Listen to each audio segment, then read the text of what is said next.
Hi, everyone, and welcome to another episode with Read and Write with Natasha. Today I have Noelle Stark, who is the author of Love Camera Action. She has worked in almost every position in the film TV industry, in both in front and behind the camera. She's Canadian and she lives in LA with her young son, and she's desperately missing winter. Hi, Noel. Hi, thank you for joining me today. I am excited to talk about the art of writing steamy romances. So, buckle up. Thank you. I'm really excited to be on. Good, good. Yeah. Noel, lately romances, and specifically steamy romances, think Sarah Maas and others, have been really topping the charts. So, why did you choose? Is that the reason you chose to write a steamy romance? Or how did you get into that genre? Yeah. I actually, okay, when I was quite young, my sister used to read romances, like the old school bodice ripping ones that were historical romances. And I would steal them from her because I had to steal them from her because if she saw me reading one, I'd catch it. But I would steal one from her and, sneak away and read them and read the steamy scenes.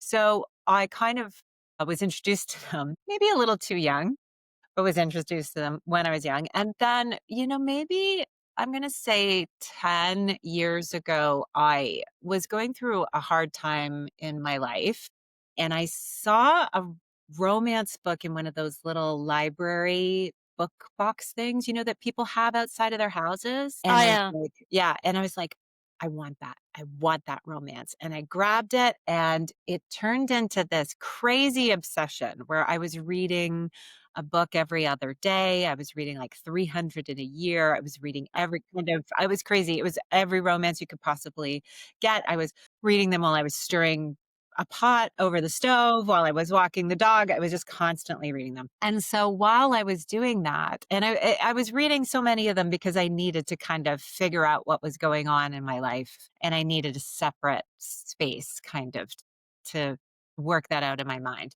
So, but while I was reading them, I just thought, you know what? Maybe I should try writing one of these. Okay. They're really fun.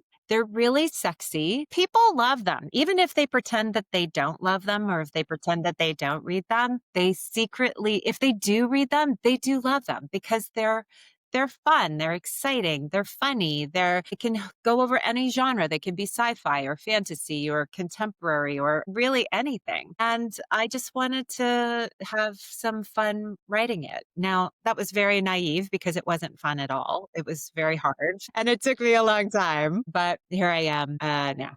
So, what was the book that you picked from the Little Free Library? I'm just curious. That started it And all. that's what's funny is I completely forget. I forget the name of that one. Okay. I moved through it so fast and then I started reading so many of them that then I started Okay. keeping track of what I was writing and or reading and what their names were. But yeah, no one's asked me that question. So very good, Natasha. And I'm very embarrassed that I've forgotten what it was, but it was a historical romance. That's what I thought was Okay, amazing. okay. It's okay. I warned you, I'm a journalist, so I dig deep. Yeah, you got it. So, okay. So, I'm gonna just kinda dig deep on the Yeah, genre itself. So, yeah, it topped the charts, and you have people like Sarah Maas, Colleen Hoover, and others, that Emily Henry, and so now I think other writers are probably jealous of them because like every book that they write is a bestseller. Maybe this kind of changed, but there was some sort of stigma against romance writers that they're not serious writers. And I remember I was in a writing group like 10 years ago, and one guy, we're talking about our instructor, and the guy was like, come on, she just writes romance like that. You should not consider her a real author because she just writes yeah, romance. So, what would be your response to people who would still have that kind of mentality about yeah. a romance not being a serious genre? I think that's been true for a very, very long time. And I think the Okay. reason why there is a stigma, and this isn't just my opinion, lots of people have weighed in on this. There's a stigma about romance saying that it's not serious because, first of all, they always end in happy endings. And we are trained to think that happy endings are no good.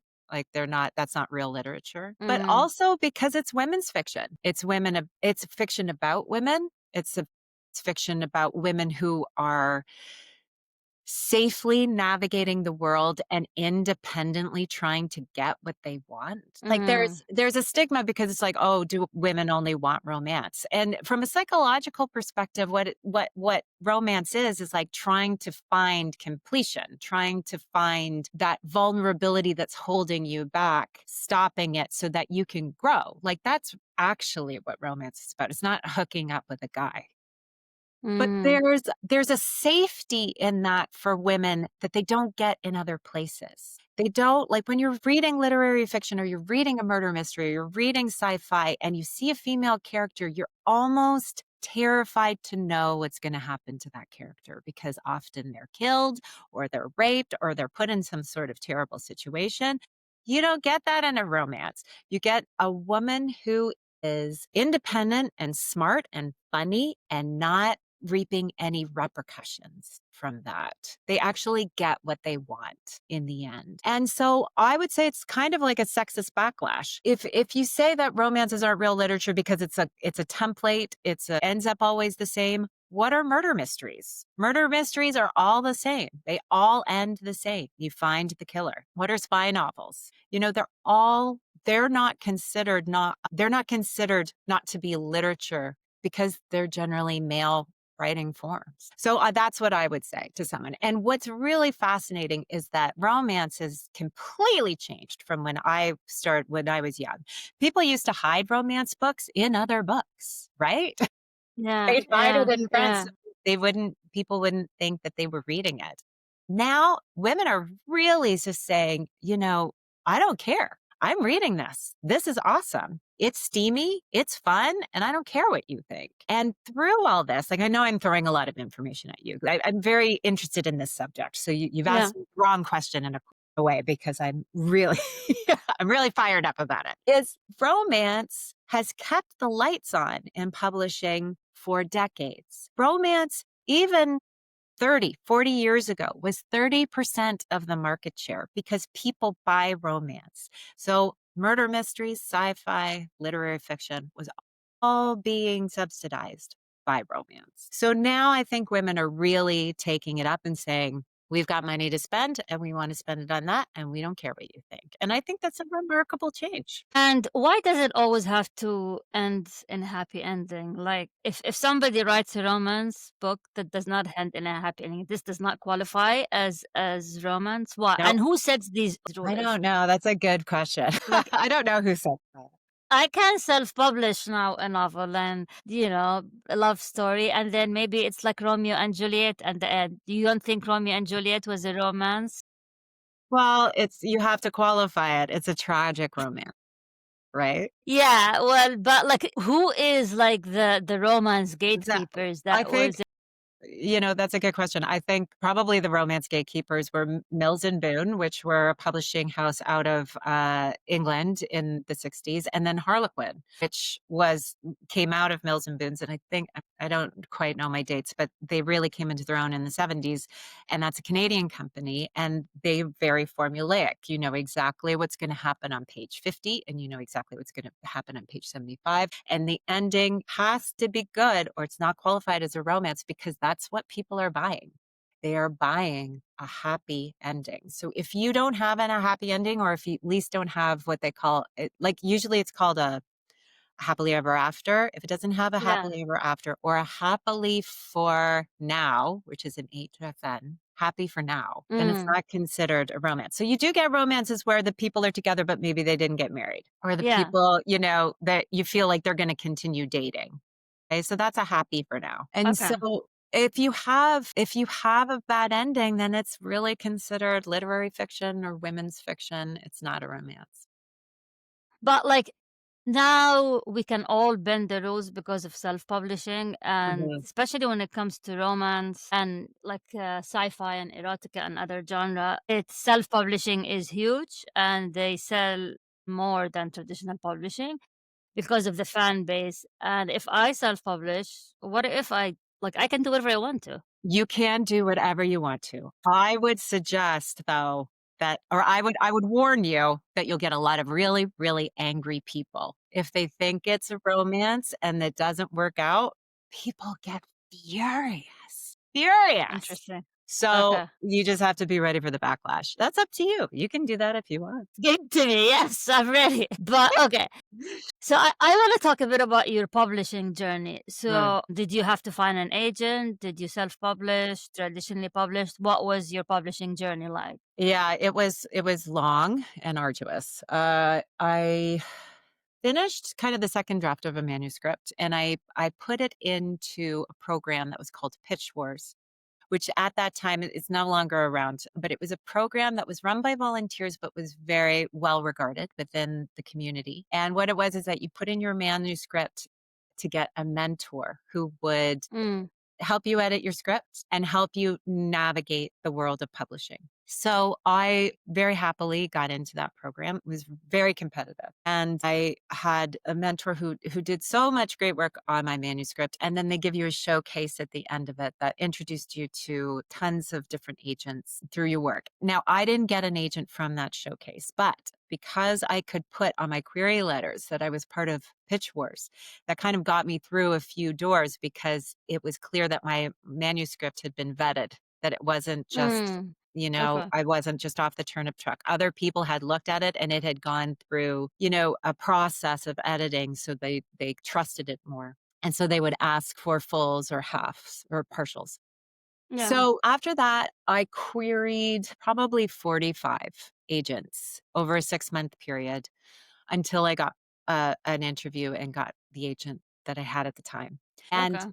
I was wondering, like, I mean, I was very busy in the film industry at the same time, so I wasn't overly worried about this process. I had agents for different things. Like, I was an actress, I was a director, I had all these agents. So I wasn't overly worried about the process because I knew it took a long time.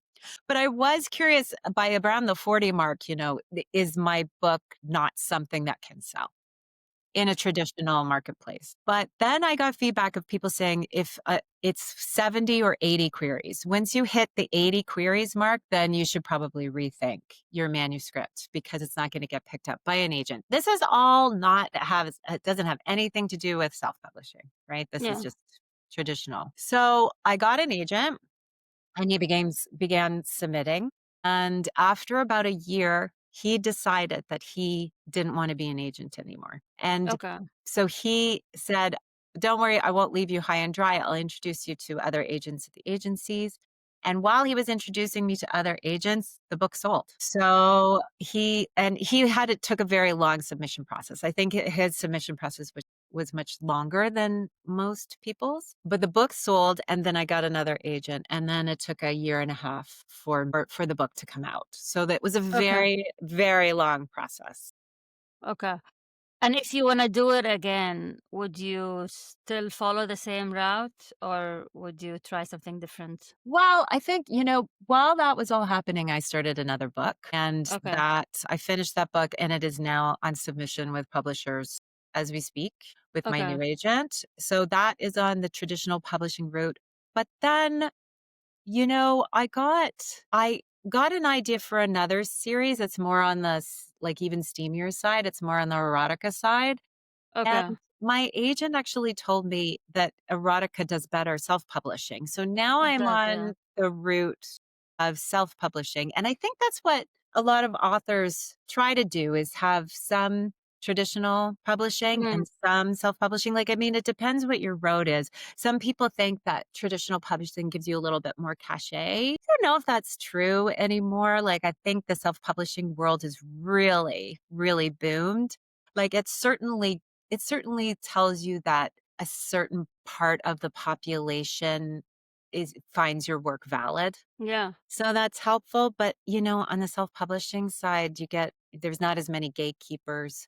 You certainly make a lot more money, assuming you sell, like, because obviously you can publish independently and, not reach an audience. So it's so hard no matter which road you take. So hard. Yeah.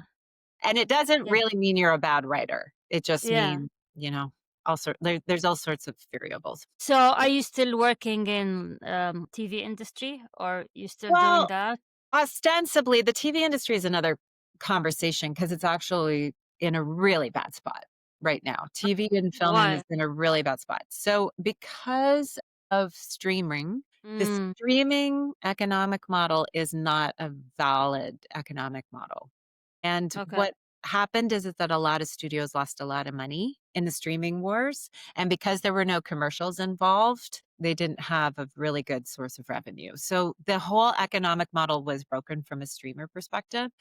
Then also, you had the actors strike and the writers strike where they were just trying to get labor practices in the space of streaming because streaming was really taking advantage of the actors and the writers. So that slowed the industry down. And then the other thing is that the upcoming generations like Gen Z. Sorry, I'm That's Canadian. it. But Yeah. I say Yeah.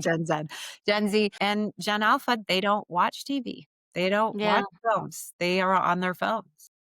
So Yeah. there's a huge market that's left. So the whole business is under a huge reckoning of its viability right now. So I've been What in about and out of work. AI? What about AI, and how is that Yeah, well, God. affecting the Yeah. TV industry and also the book industry? Yeah. I mean, you might know more than me. I know AI is really affecting the book industry Yeah. in negative ways. I'm very fascinated with the negative feedback of people when they find out that AI has been used on books. Mm. It's very secretive what people are trying to do with AI in the book industry. And I think when they're found out, people are really furious about it and they can get blacklisted quite quickly. I don't know. Have you found that? Well, there are very few people who are vocal about their use of AI in books and in fiction. I personally have no issue with it. And in terms of just another tool that we Mhm, can use that can help us. So it can be like using Grammarly to fix your grammar, or having a beta reader, right? You have a mhm, beta. Why aren't people furious that you hire a beta reader?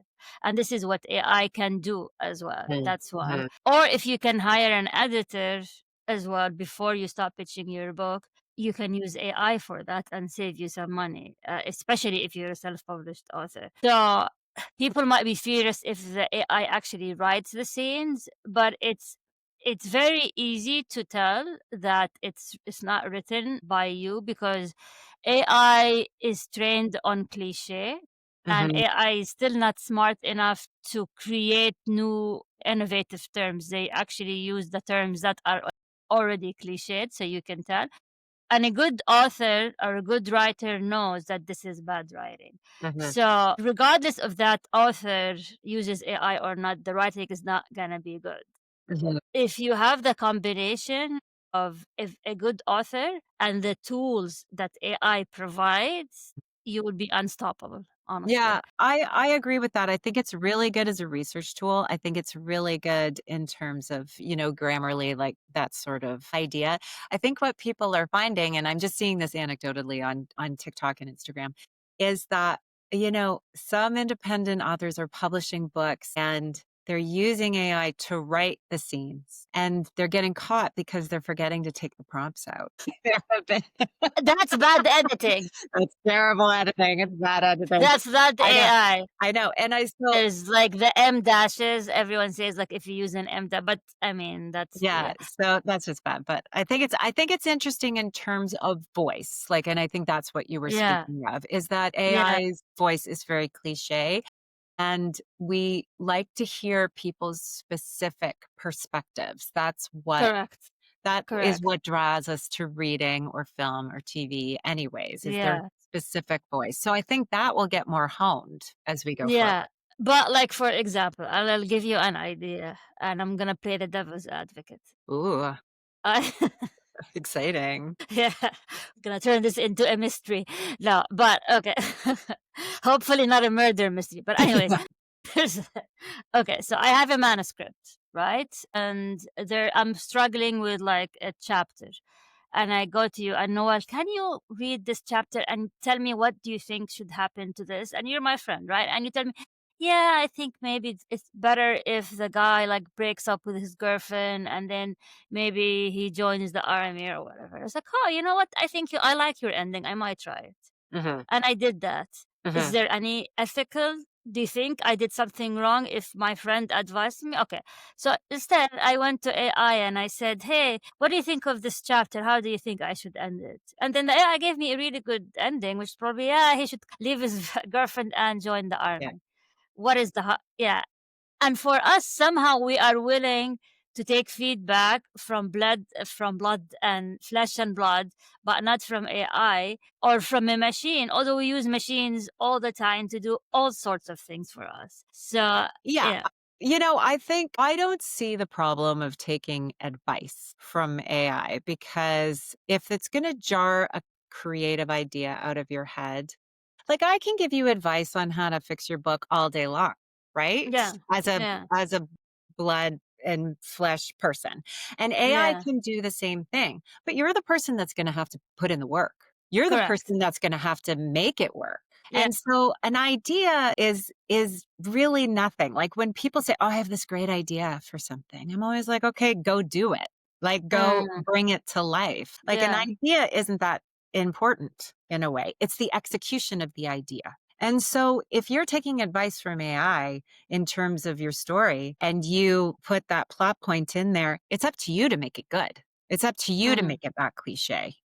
yeah, So that's in true. that ending, it is your voice because you are making that ending your own. Like there's so many stories that are so the same, like romances all follow a certain template. It's the voice of the particular author that brings it to life. So one way, if you can speak, I mean, I've never done this, but tempted to experiment with it Mm, is, or maybe people can do it, is if you can ask AI to, let's say, write a scene, and then your job is to uncliche it and yeah, add your voice to it. And this way, you kind of become more productive and you get rid of the fear of the empty page, right? yeah. And the procrastination. Because if you go to the page and everything is empty and you don't know what to do, but I can give you, a start that will prompt you to continue. Yeah, I mean, I'm not a big fan of it going that far. And I'll tell you why. Is because you can Okay. get an AI to write you a scene and it'll write you a scene and you can go in and edit it. Okay. Okay. And make it your own. But that it's very important to make something really terrible. It's really important as a writer to start and make something shitty because you're making it. And it's Mm, your job then to think it through. And you, like with AI coming up with something, you're skipping a very valuable and uncomfortable step.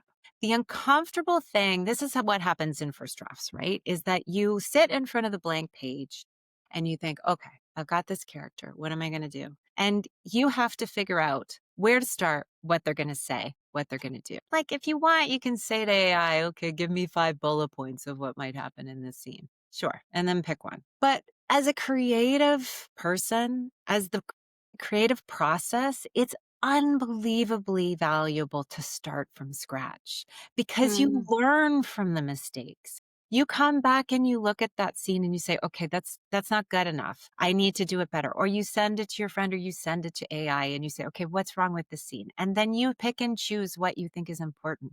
Getting AI to start just makes you lazy and it mm, won't help you get creative.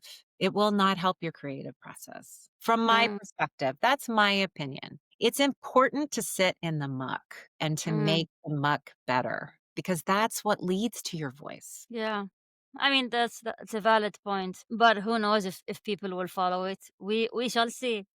Um, All right, I'm gonna pivot a bit and talk about marketing, which is the bane of existence for many Ugh. authors. Oh my God, it's the worst. So, yeah, exactly. So obviously you've been doing podcasts. I do similar stuff for my books as well. But what else have you been doing in terms of marketing? And what do you think was the thing that really moved the needle the most?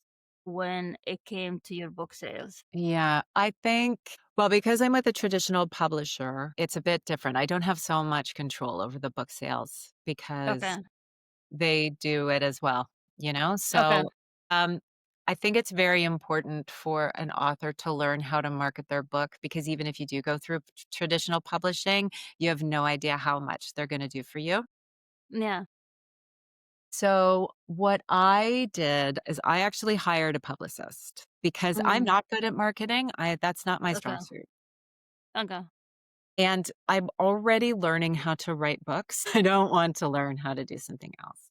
Now, through the Okay. process of a publicist, I have learned more about marketing.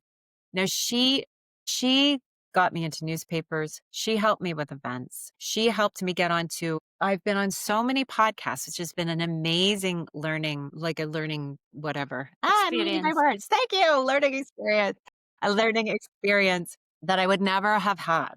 Because I think there's something very valuable about hiring people who know how to do these jobs and Mm. get you to a certain place so that you can understand not only what it takes, but what you can then do yourself as you go forward, and then how you can work with people who Mm. know how to do that.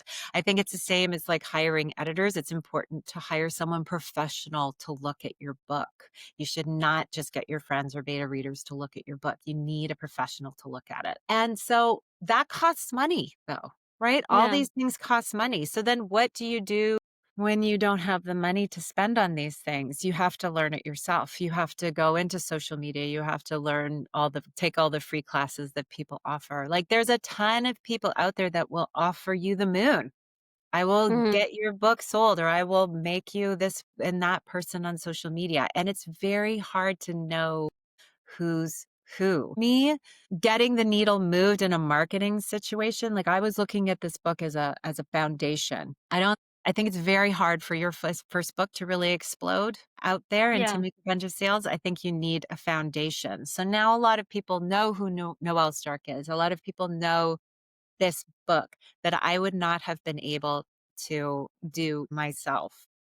Yeah. And that's what's so hard about independent publishing is that you have to do everything. It's so Yeah. hard. And the people who Yeah. can do it, I'm amazed at. I am just in thrall over people who can do that because that is a ton of work and knowledge. But we're kind of moving towards that economy where you kind of have to be the one man band, you know, Yeah. to Yeah. make any Yeah. money.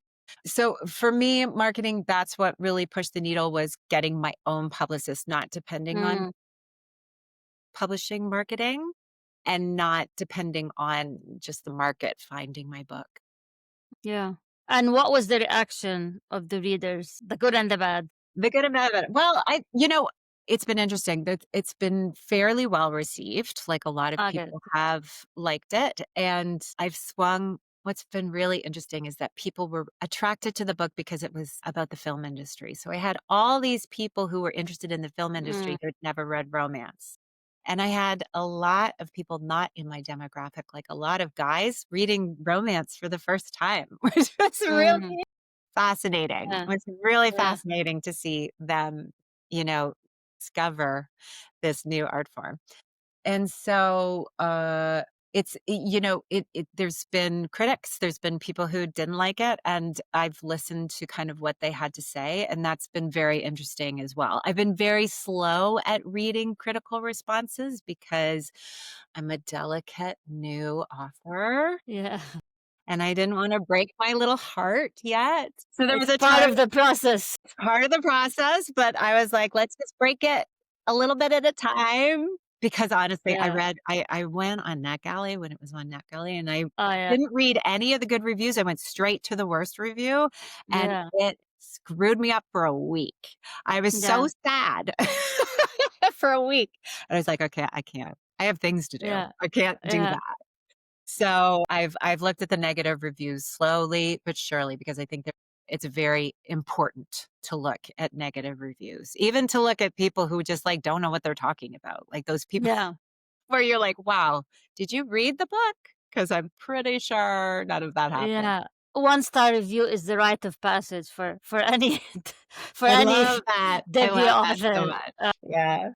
especially on Goodreads. So what's your next book about? So the one that's on submission right now is a time travel book where a guy from the Regency period shows up in a woman's closet who lives in West Hollywood and hijinks ensues, which has been a lot of fun because then it was funny because I thought, oh, I want to write a time travel book. And then as I was getting into it, I was realizing, oh God, I have to like learn about science Research. and research. Yeah. I have to understand how Yeah. this works.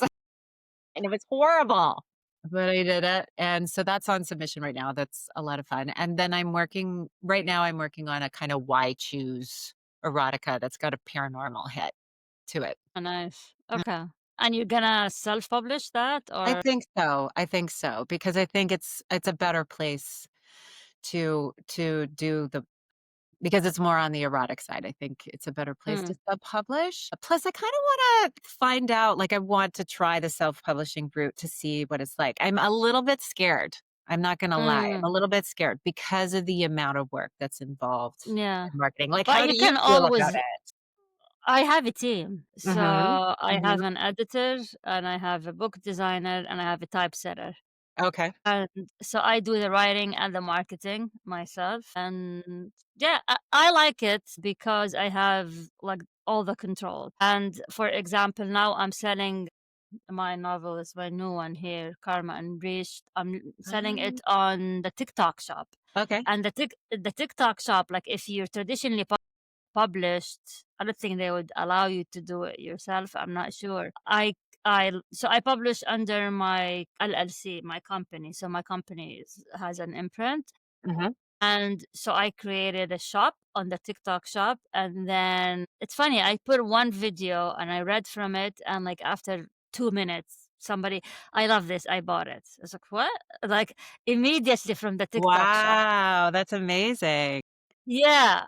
And then I've been watching some YouTube's videos, and then many independent authors now are working with affiliates. And Mhm. the idea is you send copies of the book to the affiliates and then they make videos about them, and if people buy it from their shop, and then they get a commission Mm. and you get the rest. Well, that's interesting. That so that's my new experiment. Mhm. I will actually have a couple of books I need to mail now because two people, and yeah, that's a downside is that you have to do the fulfillment yourself.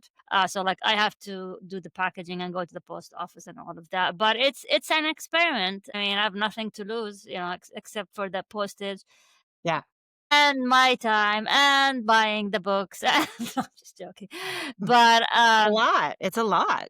it's a lot, but like I'm always creative in how I can do this, and there's nobody stopping me. Mhm. Maybe it's a bad thing that nobody stops my craziness, but yeah, and I check my sales every day on KDP because it's on KDP.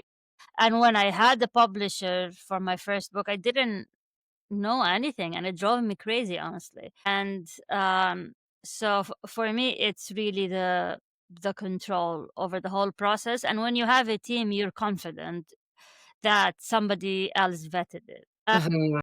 When you have, I have, you know, uh, uh, like a good following, not huge, like 3,000 subscribers on my newsletter, and Great. That's like maybe amazing. yeah, and like maybe 10,000 followers on Twitter or whatever, but that's nothing compared to, some authors. But this way I can sell to them directly. I can Mhm. even sell it on my website without even using Amazon, for Mhm. example, without even Amazon taking their cut. So there are like so many ways you can be creative, Mhm. especially when it comes to being a self-published author, and I like that. To and I as you said, yeah, I had to learn a lot about the process, but I did not mind it because now I teach it. So it's another way you can also monetize the skills that you Mhm. learn through the process. It's another way you can kind of fund your art by monetizing your knowledge. So Mhm. Mhm. It's Mhm. another way. But Yeah, that's cool. That's really interesting to hear all that, and it is really fascinating to hear the different ways you can get your products out there. One of the reasons why I started writing novels in the first place was because I found the film and TV industry so hard to manage because you had to mm, talk so many different people into the validity of your project. yeah, And because yeah, they're so expensive to make, they're so complicated to make, you had to really sell your idea to so many different people. And so I yeah, just really wanted the control over a creative project myself. yeah, yeah, yeah. Well, Noel, this been fascinating, and Yeah. thank you for joining me. So, how can people reach you, buy your book? Do I get in touch with you? What's the Yeah. best way to reach you? Well, I'm on noellestark.com.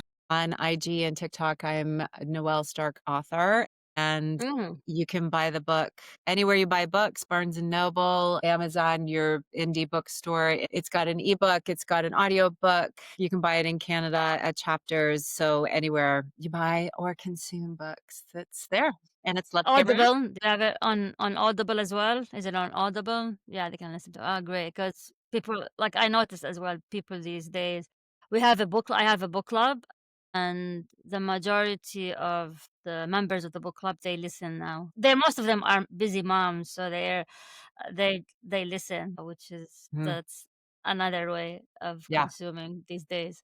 which is great. Well, Noel, I wish you the best of luck for anyone who's listening or watching or even watching live now. Now the new thing is I'm experimenting with live streaming. And thank you for joining us for another episode of Read and Write with Natasha. And until we meet again.